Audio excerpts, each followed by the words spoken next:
Why did you decide to explore an American story or a human story set in America? Well, it's just a challenge. It's just that you extend your boundaries, you go push the envelope, so to say, to have success in India and then to have more success in India, to then have even more success in India can become boring. So this is really for me to go out and also to have the privilege of working with actors like Chris. So that for me was the big thing, really. Thank you, Chris. Thank you. Chris, when I saw you coming into the hotel, I said, who is this guy? Because you don't look at all like the character. And how difficult was it for you to transform into this sweetheart character with, the innocence that he had? No, it wasn't very difficult. I mean, it was taxing, but it wasn't, I didn't find it very difficult to start to embody Buddy or find Buddy. It just sort of, he came pretty naturally, surprisingly. On the sets, actually, the story is that he was so much into Buddy that I had some guests that had come from India, and they for a moment thought that he was actually a little slow. I said, that's fine. I think the film is very poetic, very analyzes relationships in a very deep way, but it's also the level of cruelty is amazing. That's why I loved it, because you combine all these elements, and I think you did a great job.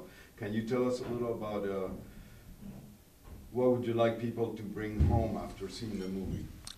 Primarily, I think the family, brotherhood. I think for me, the film is really about the brothers.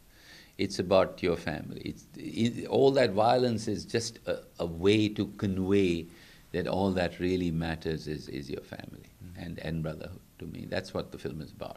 I think so too. I think, what seemed so important to me was that despite circumstances, despite the past, the possibility of a, dire or grave future, that love can transcend all those things, and that there's redemption despite past choices and what a future can hold.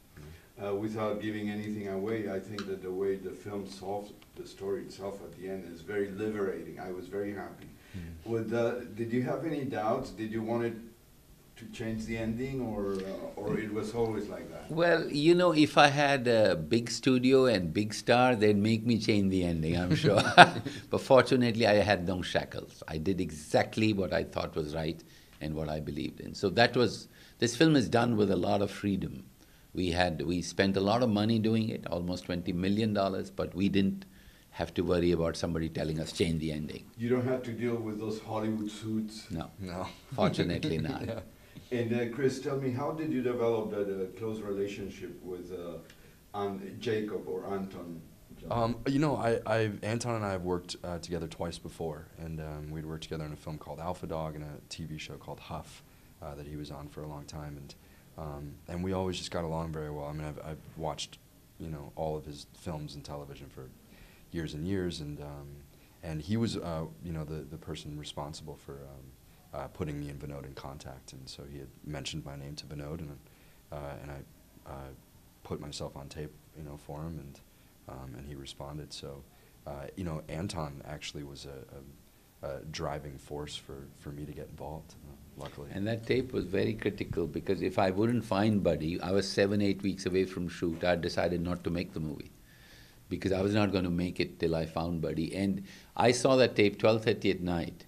And when I saw it, my whole crew knew that I may not just go ahead and shoot the film. And I sent a mail out 1 o'clock, I think 12:30, 12:45. We found Buddy, film is on, we are shooting. I met him next day, by the way.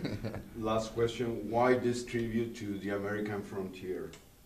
It's like a contemporary Western in a way, without putting labels, but I thought the story was amazing, the relationship between Mexico and the US at the level. Why this, if you want, tribute to? See, my whole idea was that I've grown up, one of the first filmmakers that influenced me was Sergio Leone. And I thought he was exceptional that he made these movies in Italy. He hardly knew English. And he actually transformed single-handedly the landscape of Western. So for me, I'm from India. English is a foreign language for me.